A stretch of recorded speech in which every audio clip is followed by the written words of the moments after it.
I have not made a video in a while. Making videos for me has always been like my escape, my passion, the thing I love doing. But I've been struggling to find focus lately, and I think that is I think it's true for a lot of people.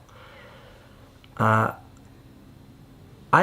been out protesting every day since they began in the shadow of George Floyd's murder. And I wanted to explain why I've been protesting and what it is that I'm protesting. Okay. You're asleep in your bed, and you're home, and it's after midnight, and all of a sudden, you're asleep in that bed, your girlfriend's next to you, boom, door gets kicked in. 3 men smash in your door, and they come running into your home.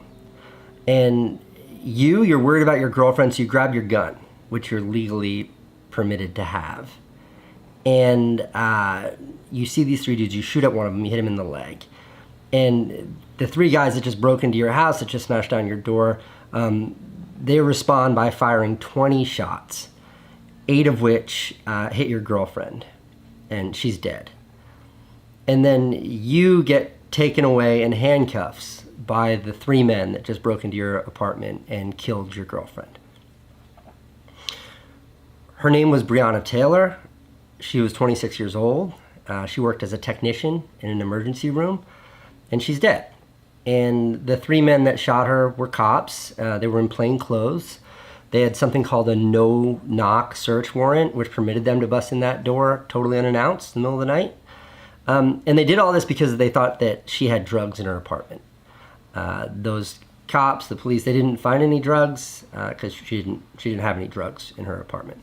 That was March 13th. That was 3 months ago. And the 3 men who shot her 8 times and killed her, they've faced no punishment. That's not just. That's not right. And if there are laws that say that that's okay, that are protecting these 3 men who killed her, then those laws are wrong. And whether it's a knee on your neck for 9 minutes until you asphyxiate and die because you used a counterfeit $20 bill, or you're strangled to death in a chokehold on a sidewalk because you were selling individual cigarettes, which you're not supposed to do, none of that's just. None of that is justice. None of that's okay. And if you've got a conscience, you want that to change. And change is really hard. You vote, you speak up, you promote politicians or people who can affect change who have the same values as you. But sometimes you have to take to the streets. Sometimes you march. You force your voice to be heard. This right now, this is a moment. And this is a moment that will be discussed and talked about for the rest of our lives. And right now, that discussion is muddled. And it's muddled by the looters and criminals who are using peaceful discourse, peaceful protesting as an excuse for criminality. It's muddled by police that are tear gassing demonstrators for a photo shoot in front of a boarded up church. And it's muddled by these sensational instances that make for compelling television. But if you look just beyond the shit you're seeing on the news every night, you look just beyond that sensationalism, if you don't let yourself be distracted, you can see what's actually taking place right now. And you see people all over this country in all 50 states and all over the world standing up against injustice, standing up for racial equality, standing up for black people who have contributed to the growth and success of this country just as much as anyone else, but have never been able to enjoy the same freedoms as everyone else. Racism in America is real. If you don't believe me, scroll down. Look at the comments on this video. And when you don't think something is real, when you don't think something is a problem because that something doesn't affect you personally, that's privilege. Now, I'm not scared of a cop, not scared of police. I've never been scared when a police officer pulls me over in my car. I've never feared for my life.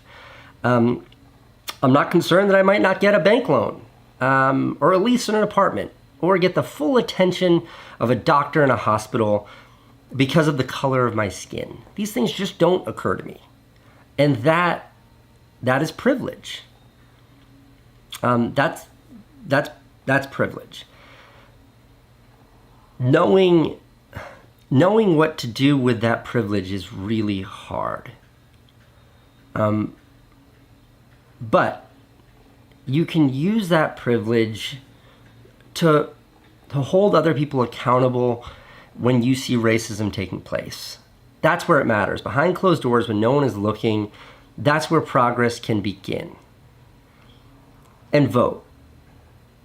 Voting's not sexy. Talking about voting's not sexy.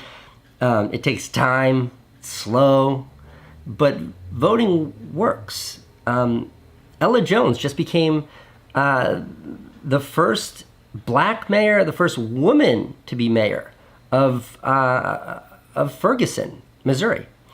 And on that same day that she was elected mayor, Representative Steve King from Iowa, vocal racist, was voted out of office after 17 years. That's progress. Vote. Because this right now, this is our time. And I'll end this whole monologue by saying, everyone loves to quote Dr. Martin Luther King. They love to put his face on Instagram, love to put his words on Twitter, but ask yourself this. When it was his time, would you have marched alongside him? Because he wasn't loved then. He wasn't celebrated. He was vilified. And the same kind of vitriol that's being used against the critics of this movement, that vitriol is used against him.